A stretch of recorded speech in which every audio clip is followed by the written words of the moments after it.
प्रिय दर्शकों, नमस्कार। आज आप सभी के समक्ष एक बालक की जन्म कुंडली लेकर मैं उपस्थित हुआ हूँ। आप इनकी जन्म की डिटेल्स देख पा रहे हैं। 23 नवंबर 2009, समय है सुबह के 10:20 का और स्थान है दियोगढ़, झारखंड का इनका जन्म है।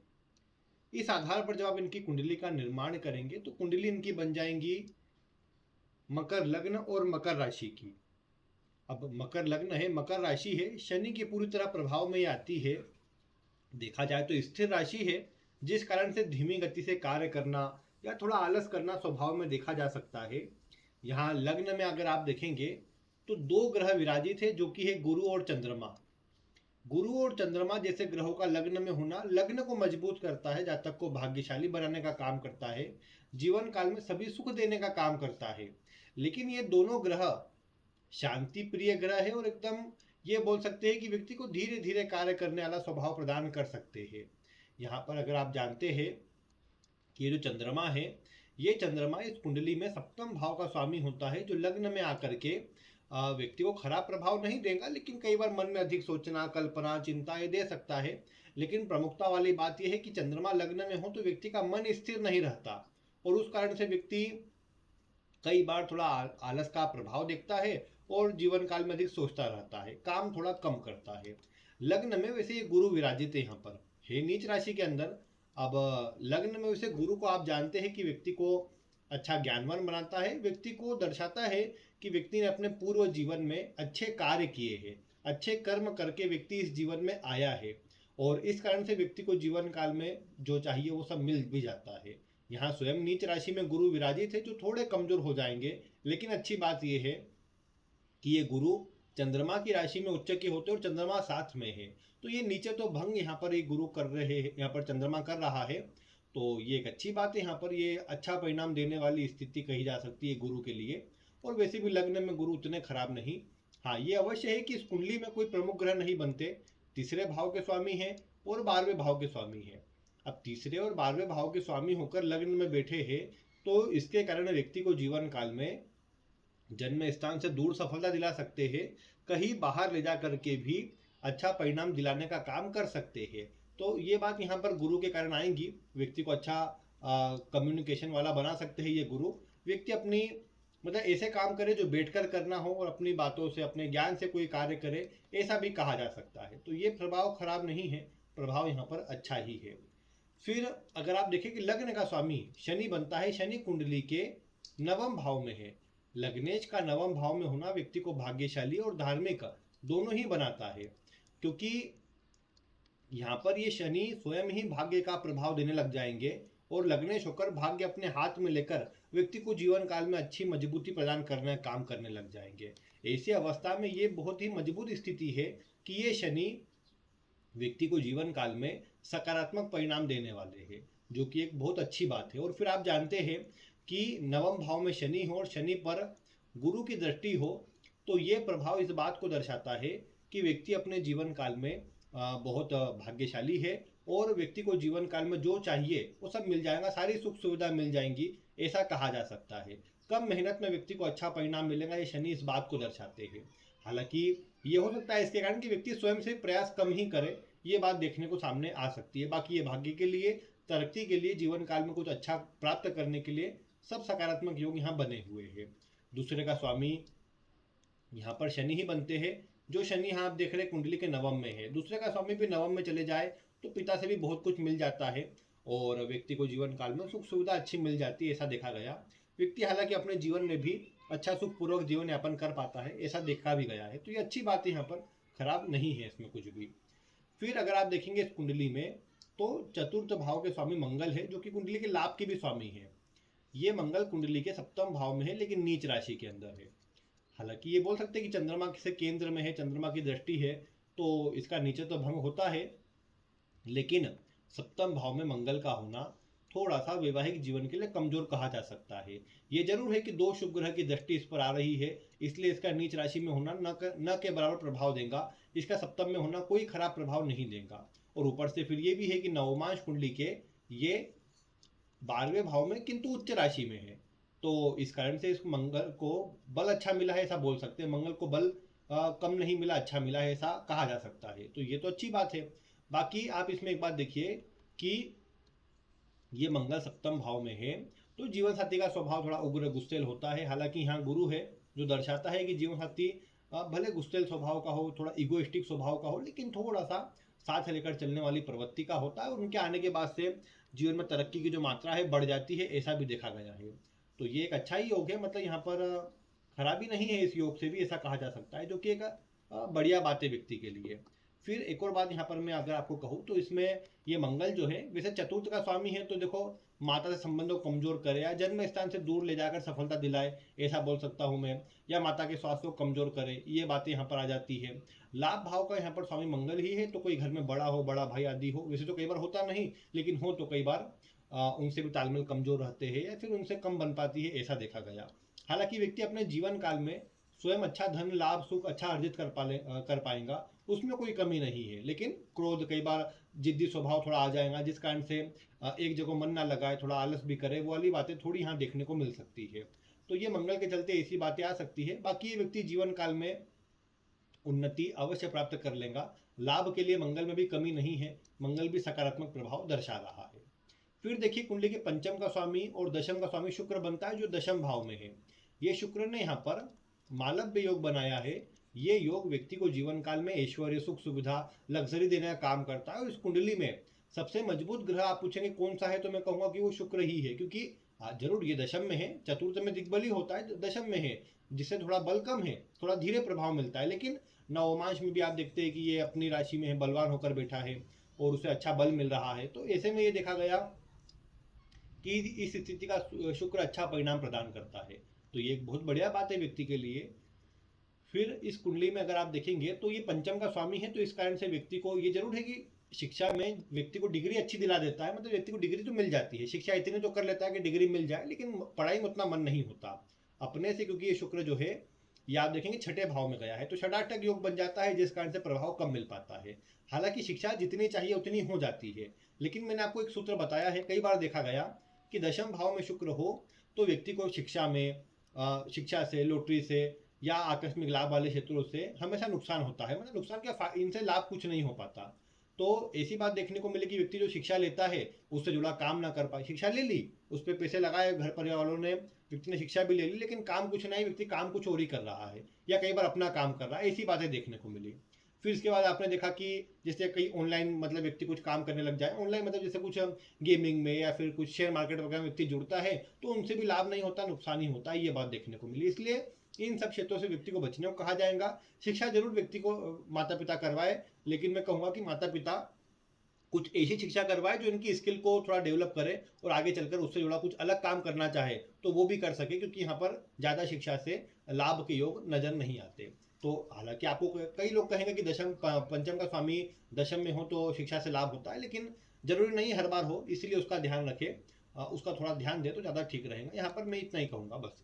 बाकी इस कुंडली में अगर आप देखेंगे तो ये शुक्र खराब नहीं है, जीवन काल में अपने कार्य से लाभ ये शुक्र अधिक दर्शाता है। वैसे तो कई बार मैन्युफैक्चरिंग से या फिर जमीन से जुड़े कार्यों से, इंटीरियर डिजाइनिंग वगैरह के कार्यों से, मतलब व्यक्ति आईटी फील्ड में जाए, सॉफ्टवेयर वगैरह से जुड़ा कुछ सीख ले, सिविल इंजीनियरिंग भी कर सकता है व्यक्ति, मंगल का प्रभाव शनि का प्रभाव व्यक्ति को सपोर्ट करेगा, व्यक्ति मतलब अगर उससे जुड़ा काम करना चाहे, जमीन से जुड़ा या फिर कंस्ट्रक्शन से जुड़ा कुछ काम करना चाहे, लाभ अच्छा मिल जाएगा, कोई खराबी उसमें नहीं मिलेगी। क्योंकि दशमांश क्या है ना कि तुला लग्न का है, यहाँ मंगल बिठा है और यहाँ शनि बिठा है दशमांश कुंडली के अंदर, लग्न में मतलब लग्न तुला है, लग्न में मंगल विराजित है, तो मंगल थोड़ा हेवी वर्क दर्शाता है। शनि भी वहां पर फिर आप देख रहे हैं कि कुंडली के दशम में है।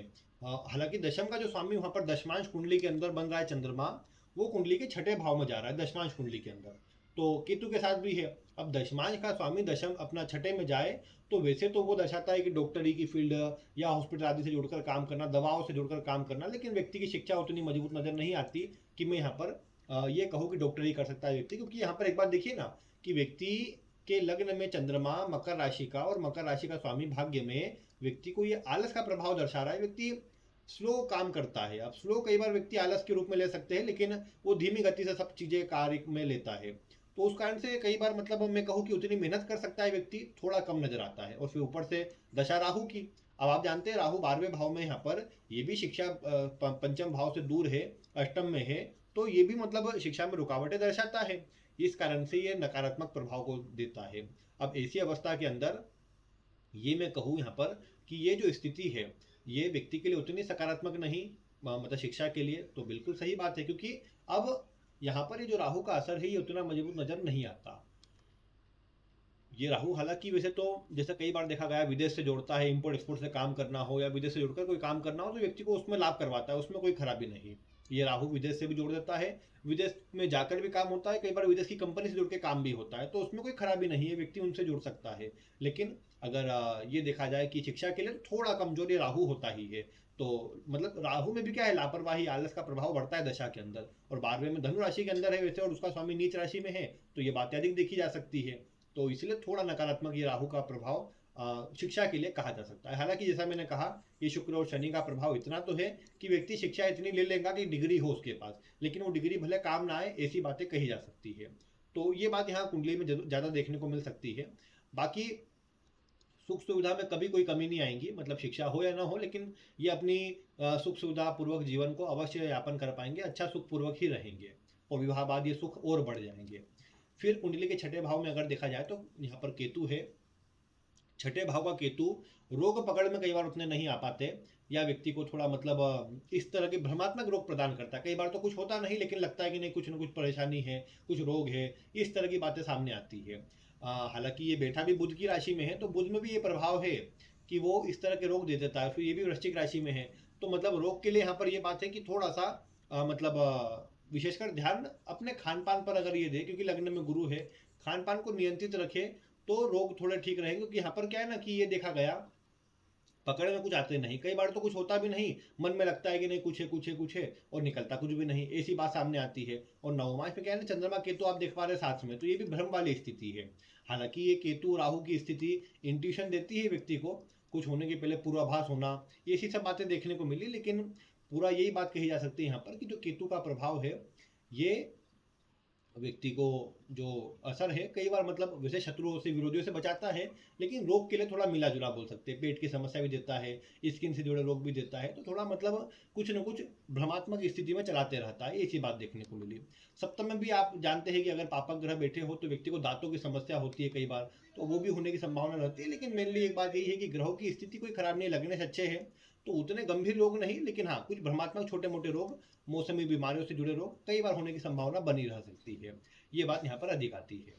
फिर कुंडली में जैसे छठे का स्वामी बुध है, बुध लाभ भाव में, छठे का स्वामी लाभ में हो, लाभ का स्वामी छठे में हो, अगर ऐसी स्थिति कुछ बनती हो तो व्यक्ति को जीवन में लाभ बड़ी मात्रा में होता है, एक से अधिक मात्रा में, एक से अधिक मार्ग से लाभ होता है, ये भी देखा गया, तो ये अच्छा है।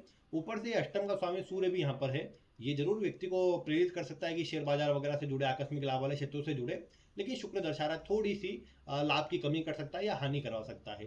बाकी ये सूर्य और बुध दोनों यहाँ पर बैठ करके व्यक्ति को जमीन के अंदर से निकलने वाली चीज़ों से, मैन्युफैक्चरिंग से, कंस्ट्रक्शन से, बिल्डिंग मटेरियल से, हेवी मशीनरी से व्यक्ति को लाभ करवा सकते हैं।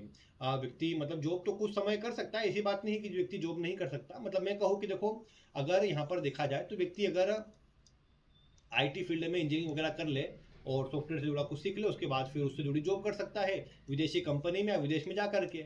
आगे गुरु में भी हालांकि सपोर्ट मिल जाएगा इसे कोई कंपनी वगैरह में जॉब करने से। लेकिन मकर राशि है, मकर राशि में मैंने आपको क्या कहा है, मकर राशि में व्यक्ति एक बार जीवन में ऐसा निर्णय लेता है जिससे वो पुनः जीरो से स्टार्ट करता है। अब आप सोचेंगे तो खराब बात है ये तो जीवन के लिए, लेकिन वास्तविकता में ऐसा होता है कि जैसे समझिए व्यक्ति ने शुरू में जॉब करना प्रारंभ किया, कुछ जॉब की, लंबे समय तक जॉब की, कई बार 30-35 की आयु के मध्य में व्यक्ति आया और फिर व्यक्ति का मन करा नहीं अब जॉब में उतना मतलब वो नहीं रहा, ठीक है जितना अर्जित करना था कर लिया, लेकिन अब आगे अगर कुछ अच्छा स्थिर रूप में जीवन चलाना है तो जरूरी है कि मैं अपना काम करूँ। फिर ऐसा व्यक्ति जा करके उस समय पर जाकर अपना एक जीरो से एक नया बिजनेस चालू करता है। उस बिजनेस को धीरे धीरे आगे बढ़ाना पड़ता है क्योंकि शुरुआत जीरो से होती है, तो ऐसा लगता है कि नहीं व्यक्ति का ग्राफ ऐसे जाकर के फिर पूरा इस तरह से स्टार्ट होता है। तो लेकिन हाँ ये बात है कि अब मकर राशि के लिए आप जानेंगे सुनेंगे तो ये कहा जाता है कि व्यक्ति जीवन काल में एक बार बर्बाद होता है। अब बर्बाद मतलब जैसा मैंने कहा ना कि ऐसा कुछ नहीं होता कि व्यक्ति का कुछ गलत हो जाए, कुछ खराब हो जाए, हाँ वो कुछ रेयर स्थिति में वो भी होता है। लेकिन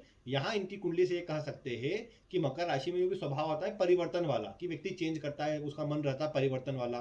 तो वो क्या करता है कि एक बार अच्छे अपने जॉब में स्थापित होने के बाद फिर उसको वो चेंज करता है और फिर नए सिरे से जीरो से अपने बिजनेस को आगे बढ़ाता है, अपने काम को आगे बढ़ाता है। तो ऐसी बात जरूर यहाँ पर सामने आती है जो देखी भी जा सकती है। बाकी इस कुंडली में जैसा मैंने कहा सफलता में कमी नहीं, लाभ भाव का सूर्य जीवन काल में विरोधियों से शत्रुओं से बचाता है, धन की कमी नहीं होने देता, धन के लिए बहुत बढ़िया योग है ये।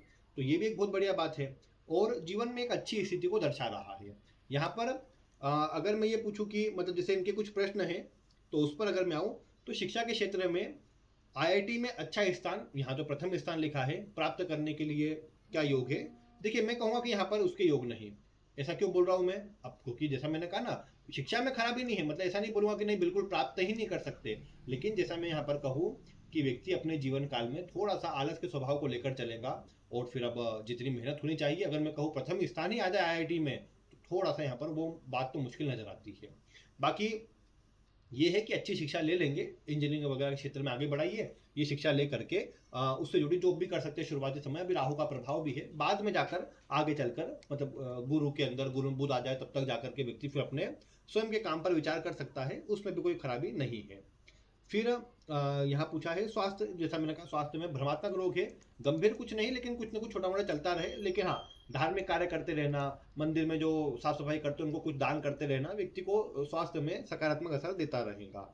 फिर माता के स्वास्थ्य के लिए पूछा है तो देखिए माता के स्वास्थ्य में जैसा मैंने कहा है, हाँ माता के स्वास्थ्य में माता से दूरी, जन्म स्थान से दूरी हाँ अधिक नजर भी आती है कि वो व्यक्ति के लिए अच्छी भी है, लेकिन माता के स्वास्थ्य में तो खराबी है।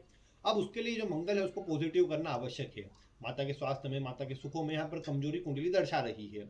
अब ऐसी अवस्था के अंदर एक ही कार्य यहाँ पर किया जा सकता है जो अच्छा रहेगा, वो ये है कि इस मंगल को मजबूत किया जाए माता के लिए, विशेषकर जैसे कर्क राशि में है ये मंगल, तो माता के द्वारा आसपास के लोगों में या फिर कोई जरूरतमंद लोगों में कुछ खाने की वस्तु, उसमें लाल वस्तु दे सकते हैं दान में, कुछ पताशे या फिर गुड़ या फिर जो रेवड़िया वगैरह होती है मंगल के प्रभाव में आती है उनका दान, मतलब यहाँ पर इनकी माता के हाथों से करवाते रहा जाए तो परिणाम ठीक रहेगा। बाकी माता के स्वास्थ्य जीवन के लिए ये थोड़ी सी यहाँ मंगल की स्थिति उतनी अनुकूल नहीं, हालांकि चंद्रमा गुरु के साथ में है लेकिन फिर भी मंगल तो उतना सकारात्मक नहीं। फिर इसके बाद अगर हम यहाँ पर देखें इनके अगले प्रश्न, तो नौकरी या व्यापार दोनों ही करेंगे ये, जैसा मैंने कहा वो समय समय पर, लेकिन हाँ स्थिति ठीक है जीवन काल में, ऐसा नहीं कि व्यापार करा तो खराब हो गया, नौकरी करे तो खराब हो गई, दोनों ही करेंगे। अब वो अलग अलग समय पर चेंज होते रहेंगे या बाद में जाकर वो व्यापार में चेंज हो जाए, वैसी बात है यहाँ पर। फिर किस वस्तु का दान न करें? देखिए दान के लिए हमेशा बोलता हूँ मैं कि ऐसी कोई बात नहीं होती, दान किसी भी ग्रह का करने से ऐसा नहीं होता कि उस ग्रह के प्रभाव कम होते हैं, बल्कि ये देखने को मिलता है उसके और सकारात्मक प्रभाव सामने आते हैं। तो इसलिए मैं ये नहीं कहूँगा कि यहाँ पर दान बिल्कुल न किया जाए या दान किया ही न जाए, उससे कोई मतलब खराबी देखने को नहीं मिलती, दान बिल्कुल किया जा सकता है, वो पॉजिटिव ही रहेगा इनके लिए, उससे कोई चिंता की बात नहीं है। और वो तो हमेशा सभी के लिए बोलता हूँ मैं कि दान से कोई चिंता की बात होती भी नहीं। हाँ यहाँ मंगल के दान और करेंगे तो ये मंगल और केतु दोनों के प्रभाव अच्छे होंगे, अनुकूल होंगे, जो आगे विवाह आदि की स्थिति को भी अनुकूल रखेंगे और सकारात्मक असर दर्शाने का काम करेंगे। बाकी विवाह में देरी यहाँ पर ज़्यादा अच्छी रहेगी, मतलब राहु की दशा में विवाह से बचाव करें, 2038 तक तो कम से कम फिर भी विचार ना करें, यूँ भी इतना जल्दी तो फिर भी आजकल विचार करते नहीं, लेकिन तब तक राहु में चंद्रमा में प्रभाव बनता भी हो 35-36 में तो भी ना करें। 38 में जब जून में गुरु लग जाए उसके बाद विवाह का विचार करेंगे, ज़्यादा अच्छा रहेगा। और बाकी वैवाहिक जीवन में समझता हूँ कि गुरु के यहाँ पर हो जाने से, गुरु चंद्रमा के प्रभाव से खराब ना हो इसकी संभावना पूरी है, मतलब खराब नहीं होने देंगे। यहाँ पर लग्नेश भी ठीक है, गुरु भी यहाँ पर है, अच्छा प्रभाव है, मतलब तो खराब तो नहीं होने देंगे, देरी करके गुरु की दशा में विवाह किया जाए ज़्यादा ठीक रहेगा। क्योंकि मंगल राहु ये जो दशाएं चली है पूर्व में, अभी राहु चल रही है, इनसे चिड़चिड़ापन जिद्दीपन ज़्यादा बढ़ जाता है जो थोड़ा उतना अच्छा नहीं रहता। बाकी तो मांगलिक आते हैं ये, यहाँ नीच राशि का मंगल है तो कुंडली मिलान कर लेंगे अच्छे से तो ठीक रहेगा। लड़की मांगलिक हो, सब प्रभाव राशि आदि की मित्रता, लग्न की मित्रता अच्छी आती हो तो ठीक रहेगा। बाकी इनकी कुंडली के हिसाब से मैं यही कहूँगा कि देखो राहु की दशा है, राहु इस कुंडली के आधार पर मिला जुला नकारात्मक प्रभाव भी कई बार देते हैं। अगर मानसिक अशांति चिंता अधिक प्रदान कर रहे हो सिर्फ मानसिक स्थिति के लिए, यहाँ पर राहु का एक रत्न होता है लाजवर्त, राहु के लिए होता है मेनली वो, जो लाजवर्त नाम से मिलता है, नीले रंग का आता है, चमकीला थोड़ा कलर होता है, उसे चांदी बनवाकर लगभग 5.25 रत्ती का इनके लिए उल्टे हाथ की जो मिडिल फिंगर होती है उसमें धारण करवाया जा सकता है किसी शनिवार के दिन, तो उससे अच्छा परिणाम मिल जाता है यहाँ पर राहु का, जो मानसिक चिंता को कम करता है, मतलब चिंता मतलब किसी एक चीज़ में मन न लगना, जिद्दी बनाना, वो चीज़ों से थोड़ा बचाव करता है। बाकी तो इनके लिए अच्छा ये रहेगा किसी मंदिर जाए, गणेश जी के मंदिर जाए, हनुमान जी के मंदिर जाए, दर्शन करें उनके, और गणपति अथर्व शीर्ष, या मतलब डेली रूटीन ऐसे ही बनेगी। धीरे धीरे इनको मंदिर भेजे, एक रूटीन बना दें इनकी, तो उससे धीरे धीरे जो शनि का प्रभाव है ये पूरे ग्रहों को बलवान कर देंगे और सारी स्थिति अच्छी कर देंगे, क्योंकि यहाँ पर ये भाग्य का स्वामी जो बुध है वो भी अच्छा है, मतलब मजबूती दे रहा है। तो इसलिए ग्रहों का प्रभाव जब अच्छा है तो उसको सपोर्ट करने के लिए थोड़ा धार्मिक कार्य में जोड़े रखा जाए, क्योंकि राहु उन चीज़ों से दूर करता है। तो इसलिए अभी से रूटीन बनाकर रखेंगे तो धीरे धीरे इनके लिए और अच्छा हो जाएगा और सारी सकारात्मक स्थिति इनको जीवन में प्राप्त हो जाएंगी। तो ये काम यहाँ माता पिता को इनको करना है। बाकी मैं समझता हूँ कुंडली में सारा प्रभाव अच्छा है, कुंडली में आगे बढ़ने के योग बहुत बढ़िया है। अधिकतर इनका मन अपने ही काम के लिए रहेगा, लेकिन अभी राहु में अगर शिक्षा के बाद अगर ये जाना चाहे कि कुछ समय नौकरी की जाए तो नौकरी की जाए यहाँ पर, विदेश से जुड़कर, विदेश में जाकर या विदेश की कंपनी में यहीं पर रहकर ऐसे कुछ काम किए जाए तो अभी अच्छा रहेगा। बाकी योग अच्छे हैं, मतलब जातक के योग जातक के जीवन में, पिता को जीवन में उन्नति देने वाले, घर परिवार वालों को उन्नति देने वाले हैं, सफलता देने वाले हैं। तो योग में खराबी नहीं है, बस इसमें इतनी कोशिश की जाए कि और अधिक अच्छा परिणाम लेने के लिए ये जो उपाय बताए हैं वो करे। व्यक्ति को सबसे अच्छा तो ये धार्मिक कार्य में लगाए, प्रतिदिन रूटीन बनाने के लिए किसी मंदिर भेजे, हाँ हनुमान जी के मंदिर, गणेश जी के मंदिर डेली भेजे, अच्छा रहेगा। और साथ में सूर्य को अर्घ्य दिलवाए, सुबह समय से दिलवाए तो अच्छा रहेगा, अच्छा परिणाम ज़्यादा मिल पाएगा। तो ये कुछ काम कर लेंगे तो अच्छा रहेगा। बाकी चूंकि यहाँ पर अब लग्न में सौम्य ग्रह है, लग्नेश भी शनि जैसा ग्रह है, धीमा ग्रह, तो प्रभाव धीमा मिलता है। धीमा मतलब व्यक्ति थोड़ा आलस करता है, लापरवाही करता है, जो धीरे धीरे ठीक होगा। इसमें स्वभाव में परिवर्तन इतना नहीं ला पाएंगे आप कि मैं आपको बोलूँ ये उपाय कर लो, इससे व्यक्ति कल से ही सब काम जल्दी करने लग जाएगा, वैसा नहीं आ पाएगा। इसलिए धीरे रखें इनको, बस ये धीरे धीरे धार्मिक कार्यों में जोड़े, इन सब चीज़ों को करें तो अच्छा परिणाम ज़्यादा मिल पाएगा और सारी स्थिति इनके लिए अनुकूल हो पाएंगी। बाकी तो प्रिय दर्शकों, अगर आप इनके विषय में कुछ बताना चाहें, आपका स्वागत है, आप वीडियो में कमेंट करके अवश्य बता सकते हैं। बाकी आज की वीडियो में इतना ही। वीडियो देखने के लिए आपका बहुत बहुत धन्यवाद।